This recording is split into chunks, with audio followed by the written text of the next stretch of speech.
Hello, everyone. The first duty of government is to protect the safety of our citizens. That's what Attorney General Barr said when he was here at the White House just a few days ago. For 55 days in Portland, Oregon, we've seen lawlessness, anarchy, and destruction that threatens peace in our streets and the safety of our fellow American citizens and the safety of our brave law enforcement officers. Yet some Democrats and some in the media continue to ignore reality. As Portland's Democrat Mayor Ted Wheeler tweeted, quote, "What I saw last night was powerful in many ways. I listened, heard, and stood with the protesters, and I saw what it means when the federal government unleashes paramilitary forces against its own people." That was a quote from the Democrat mayor, who quite literally stood in the middle of a riot as violent protesters attacked a federal building. That is appalling, and Mayor Wheeler's clearly failing at his duty to protect his streets and his city there in Portland. The federal government has a sworn duty to uphold the laws of the United States. Through field offices and federal facilities across the country, these agents protect and serve the American people. Yet the rhetoric of the left undermines our justice system, with Nancy Pelosi calling them stormtroopers, Jim Clyburn calling them the Gestapo, and Wheeler using the term paramilitary forces. Under President Trump, violent crime rates in America finally began to fall. Rhetoric like this cannot be allowed to set us back. Augmenting the Federal Protective Service, guarding federal property in Portland, our brave officers have since augmenting them, I should say, our brave officers have faced all of these various things, like rioters barricading officers inside the Hatfield Federal Courthouse, trapping officers inside. A, quote, commercial-grade mortar firework was launched by rioters. A federal agent's hand was impaled by planted nails. Another federal agent was shot with a pellet gun, leaving a wound deep to the bone. And tragically, 3 federal officers were likely left permanently blinded by the rioters using lasers pointed directly at their eyes. These are not the actions of so-called peaceful protesters, and the Trump administration will not stand by and allow anarchy in our streets. Law and order will prevail, and I have a short video for you because I want it to be real what is happening right now in Portland. So if we could play that video, that'd be great.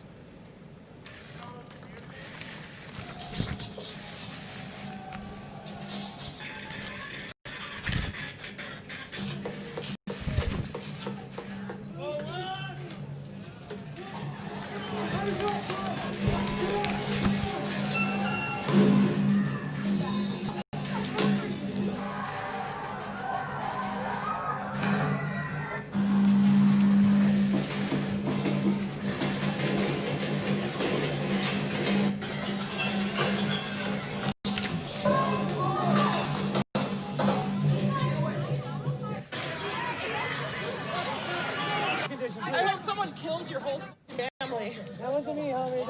I hope they kill you too. I hope someone burns down your whole precinct with all y'all inside. Can't wait to see it. As you can see, that is anything but a peaceful protest, and this president will always stand on the side of law and order. And with that, I'll take questions. Yes. Thank you so much. I want to ask you about the convention, and then I have another question on foreign policy. First of all, has President Trump determined where he's going to or how he's going to deliver his speech? He said he was working on that yesterday. So he hasn't decided that yet, but we have a number of really creative, exciting options that he's looking at. It's a question more for the RNC, but he's very excited about the prospect of what will come with the convention. And I want to ask you about something that he tweeted back in April. He said Joe Biden wanted the date for the Democratic National Convention moved to a later time period. Now he wants a virtual convention, one where he doesn't have to show up. Gee, I wonder why. Does the president regret that now? Well, as you know, I can't respond to Joe Biden. You'd have to ask the campaign about that. But the circumstances changed in Florida where we intended to have the convention. As the circumstances on the ground changed, the president changed his viewpoint on having the convention in Jacksonville at that particular location. I wanted to ask you about the president's phone call with Vladimir Putin. Did the president raise the issue of Russian bounties on the lives of American troops during that phone call? So as you know, that intelligence is unverified still to this day. There are dissenting opinions within the intel community. I won't get into the president's private discussions with a foreign leader. I was not on that call, but that intelligence is still unverified. But rest assured, our president will always stand with our military and protect them against any and every foreign adversary. He made a determination, Kayleigh, about what happened. He's been briefed now, right? Yes, thank you. Thank you. Yes, Nancy Pelosi and Mitch McConnell announced that John Lewis I'll come back to you next. will be lying in state at the Capitol Monday and Tuesday. Does the president plan to go to the Capitol to visit John Lewis on one of those days? I have no announcements about the president's upcoming plans, but John Lewis was a civil rights icon. We lowered the flag at the White House here to signify that. So I have no future announcements of the president's plans other than to make that one note. Yes. Thank you, Kayleigh. So the Senate has approved overwhelmingly a bill that would require the renaming of bases that are named after Confederate leaders. How is it that Senator Inhofe assured the president he was going to be able to remove that from legislation that has passed both chambers of Congress?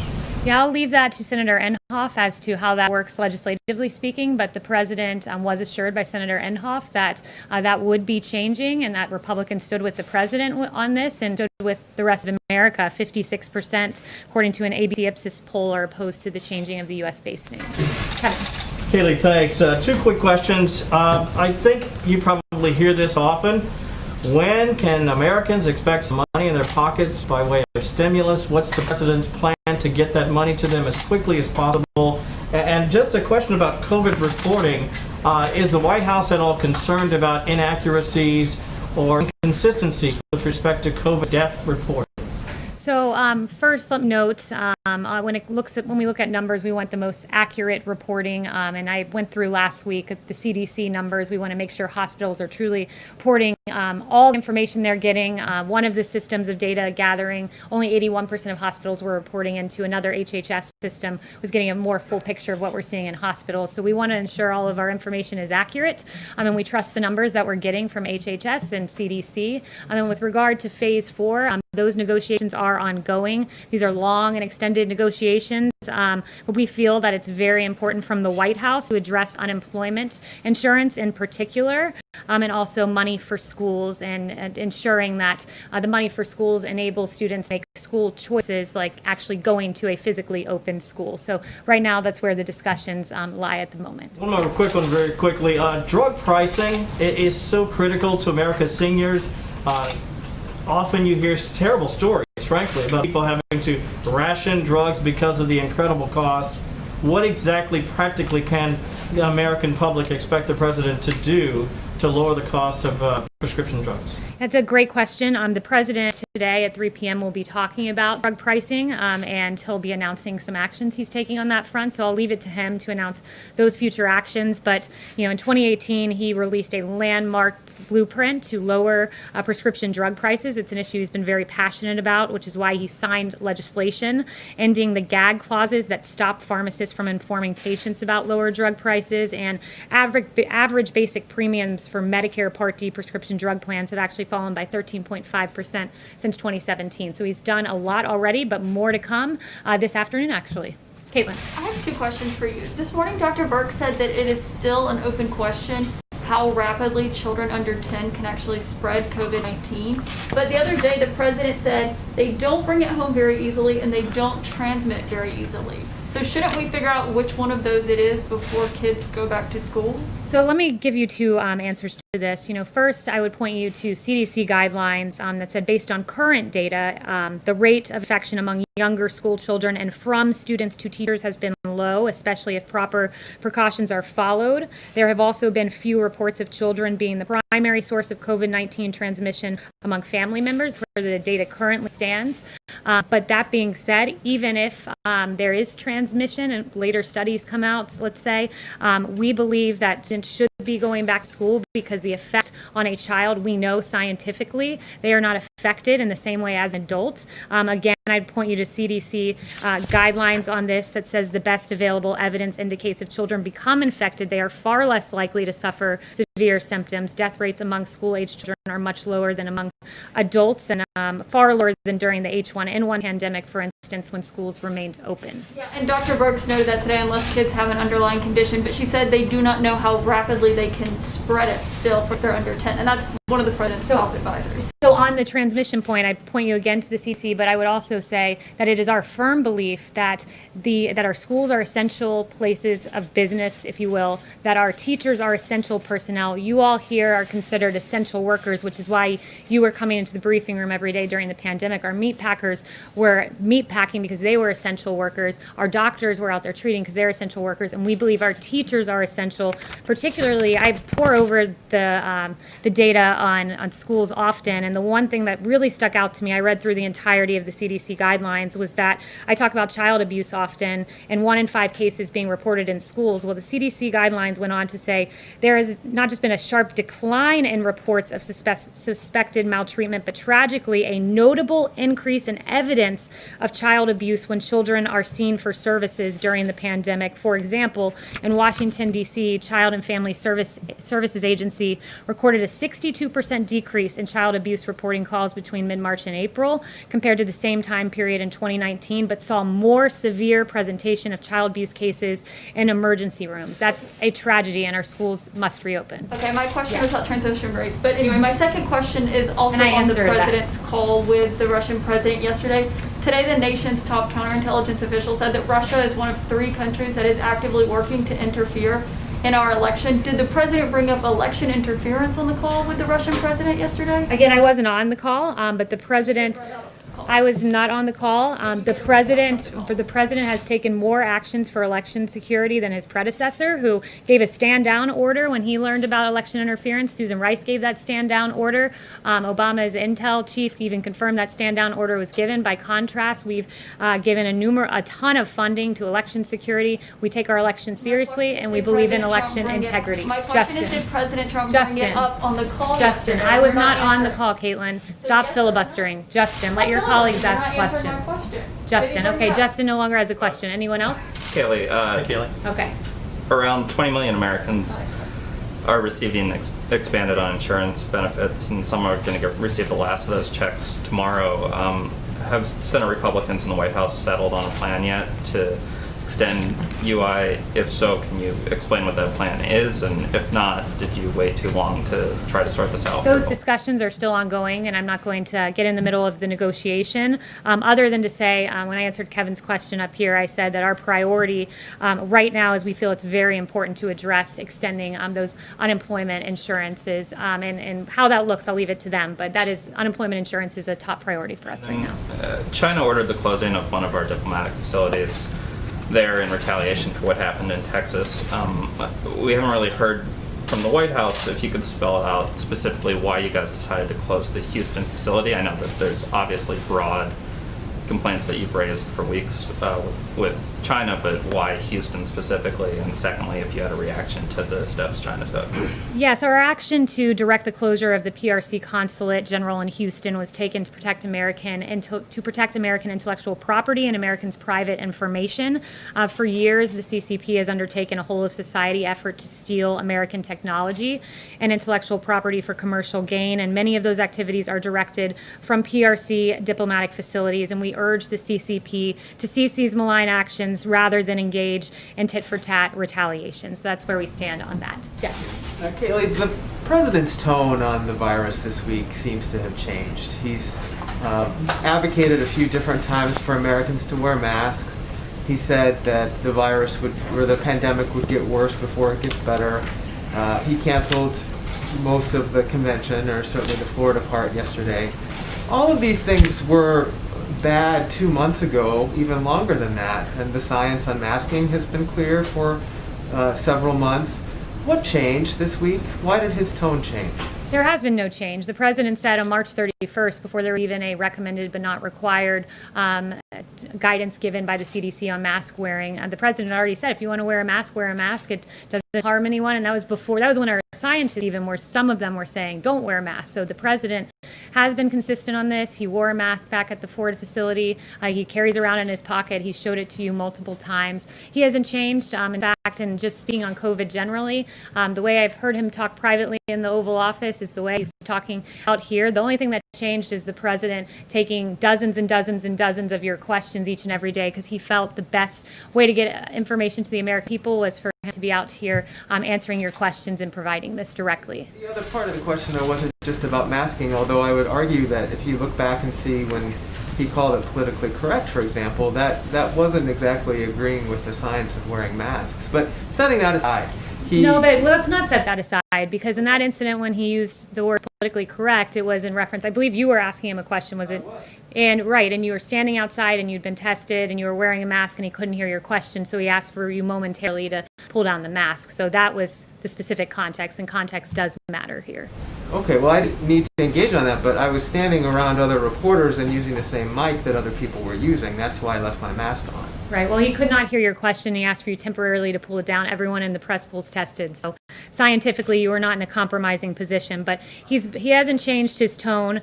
But this president, the reason he wants to bring back these briefings is to get information out there. Like, we've done 52.9 million tests nationwide, 187 emergency use authorizations, for test manufacturing, 20 million swabs per month, use the DPA over 20 times. All of these great successes of this administration, like distributing 31,000 cases of remdesivir, enough to treat nearly 200,000 patients. None of this is getting covered. And you've got the best messenger, the duly elected president of the United States, talking directly to the American people and getting extraordinary ratings as they tune in to get information from their leader. My question wasn't about John. that last piece. I just want to clarify one thing, Kayleigh. Okay, John no longer has a question. Anyone else? I just want to clarify. I don't want to talk over it. If you don't mind, Jeff, maybe we can come back to you.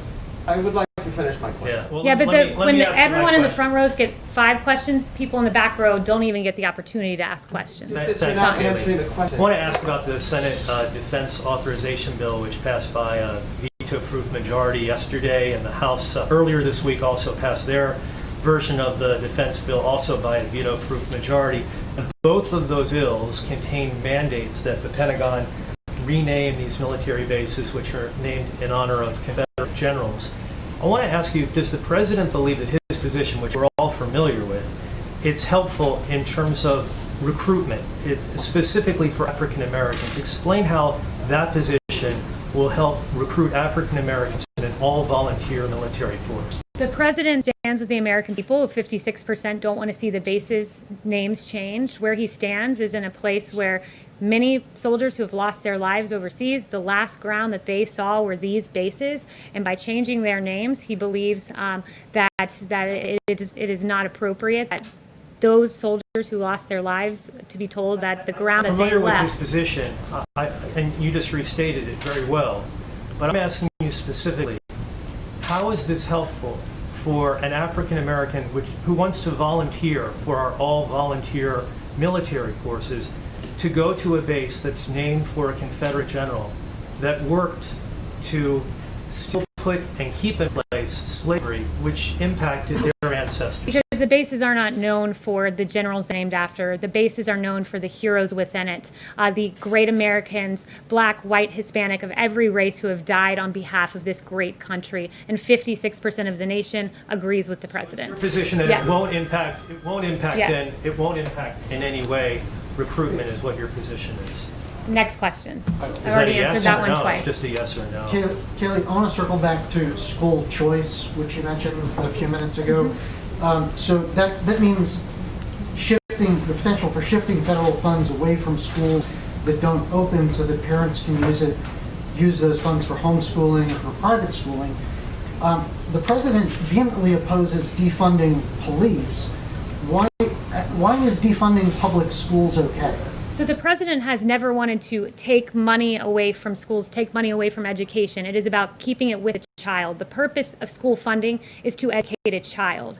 The child, if a school is closed, loses the opportunity to receive education and need social services. I put up the chart a few weeks ago from McKinsey & Co. That showed that the student most impacted is the low-income student who's in a low-income community and doesn't have the resources of some other students. So that student should not be deprived of an educational opportunity and forever never be able to recover the deficit that child has had by being out of school for an entire year or more. The schools in those underserved communities also are the ones that generally have terrible ventilation.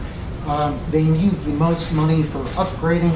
If this money is shifted away from those schools, how will they ever get into a situation where they could, in the case of a pandemic, properly serve their population? Well, your question's a bit befuddling because if the problem is ventilation in schools and the school's closed and you're fixing the ventilation, the student isn't even in the facility because the school isn't even open. The whole point is the student deserves an educational opportunity and a good educational opportunity, which is why the money must follow the student. And I would also note in the CDC guidelines that they said, with regards to food in particular, that there are 15 million children participating in the school breakfast program, 30 million in the school lunch program, and they said, quote, "It is difficult to maintain this type of school nutrition program over the long term." And they were talking about how we've managed to get meal services throughout the periods of school closures, but they went on to say it's difficult to maintain this type of program over the long term. There are severe consequences. I've mentioned the child abuse, the loss in education, and also when it comes to nutrition services as well. Yes. Kayleigh, with the payroll tax cut now off the table, is there anything that the White House considers a red line in negotiations with the Democrats? And then also I have another question. Yeah, I'm not going to get into red lines. These negotiations are ongoing, and I'm not in the middle of them, so I'll wait to find out what the conclusions of those negotiations are. But I would just signal what I said at the top of this briefing about unemployment insurance being very important. And then President Trump called off the convention in Florida, citing safety. Does that give him pause for any of his future upcoming travel, like to Texas next week, which is a hotspot? We take all necessary precautions and we protect the president, his staff, and we make sure that we're following the guidelines and social distancing, and so we don't have concern about future travel. Yes. The accusations that China is stealing intellectual property are not new, but why came this order to shut down the consulate in Houston now, roughly 100 days before the election? I'm not going to give any further information about our intelligence from the briefing podium other than to note what I told Justin earlier on that particular matter. Yes. Kayleigh, on the question of reopening schools, yesterday, just minutes after the president announced that he was going to cancel the Republican convention events in Jacksonville, he also made the case again for reopening schools. So why is it not safe to hold a Republican convention, but it is safe to reopen schools? Yeah, the schools are a different situation when you have children who, as the CDC guidelines clearly note, are not affected in the same way as adults.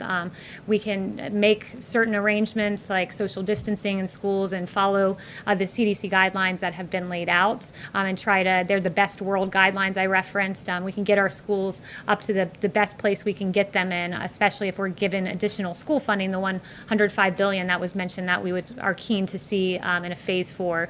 So So it's a different scenario when you have packed adults in the room versus these students that we can make precautions and take measures to protect.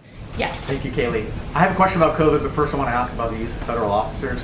Does the president believe he has the power to send DHS agents and officers anywhere in the country that he wants to? The president believes that his authority is in, with regard to DHS, which is distinct from DOJ. There's Operation Legend, which is primarily led by DOJ, and that's just providing extra FBI and ATF and DEA agents to already existing places. It's just surging extra personnel in places that are out of control, like Chicago, for instance. Separate and distinct from Portland, which is DHS, and his power pertains to 40 U.S. Code 1315. I read that statute for you in the last briefing, so I won't bore you with reading it again, but that's with protecting federal property. So those are the two lanes that we've acted on and look at. For those DHS, those officers and agents, does he believe he has the power to send them anywhere he wants? He believes they're there to protect federal property, so I'll leave it to you to determine where's federal property. And just to follow up on that, I mean, has the president reminded those federal agents and officers that their constitutional obligation to not violate search and seizure rights and not take people into custody without probable cause? Well, Chad Wolf is leading this operation over at DHS, and he has made clear that his officers are acting within the bounds of the law. Of course, we encourage everyone to act within the bounds of the law and the Constitution. The president said he loves the Constitution. We haven't heard him speak about that particular part of the Constitution in this context. President Trump has repeatedly said that he wouldn't watch sports or support sports if players continue to kneel. So why has he agreed to throw out the first pitch at the Yankees game next month, if considering that baseball player is not at last night's games? Yeah, I'll leave it to him as to address the Yankees game. He's very excited to throw out the first pitch, and I was not a part of the discussions as to how that's going to work in terms of the first pitch. I've learned about it when you guys did it, and he's very excited to throw it out. Yes. Thank you, Kayleigh. Two questions. We understand that the governor of Florida is on campus today. Can you confirm and can you talk about that visit? Will he be meeting with the president? Yes, Governor DeSantis is here. He's here to be a part of the drug pricing event, but he will be talking and meeting with the president to discuss COVID and other matters.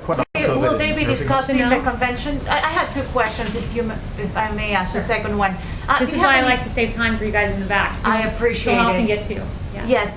Do you have any guidance on when the president will be signing that immigration order that he's been talking about on DACA? Yeah. So no guidance other than to say I laid out that he would have a merit-based EO and he really would like a legislative fix for DACA and would like Democrats to come to the table, but no guidance timing just yet.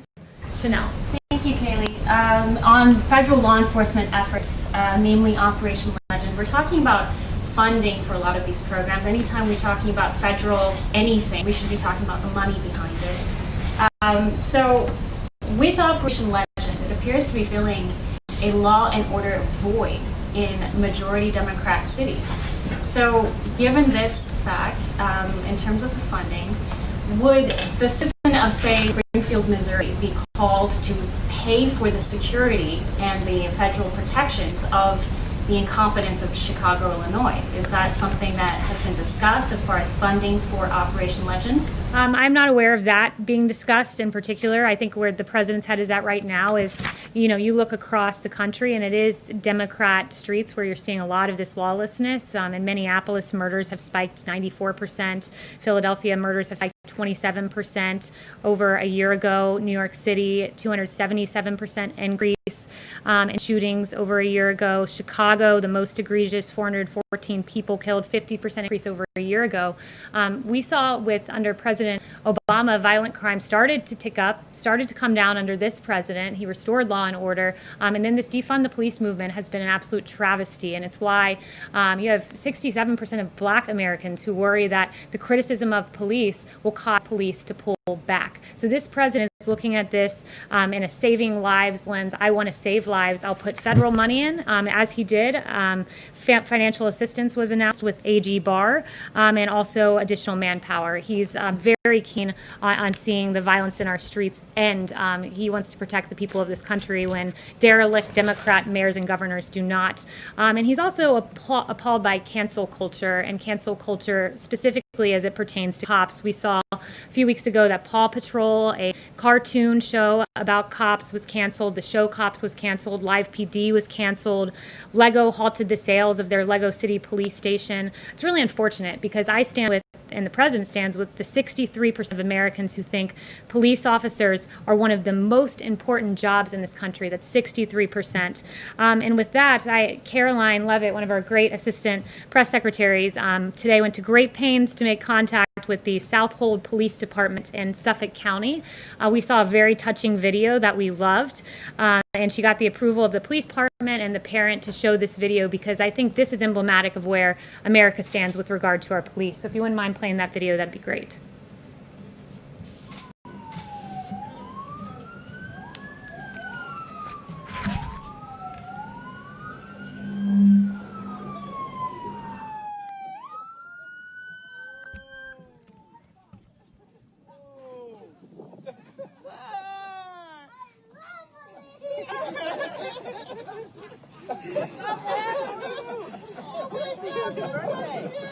We got another badge. There. Look, we got another badge. This is the real deal. Thank you so much. Thank you. What you want to be when you grow up? A police. Yeah. I love police. They'll still be here, so. Thank you to our heroic police department around the country. America stands with you.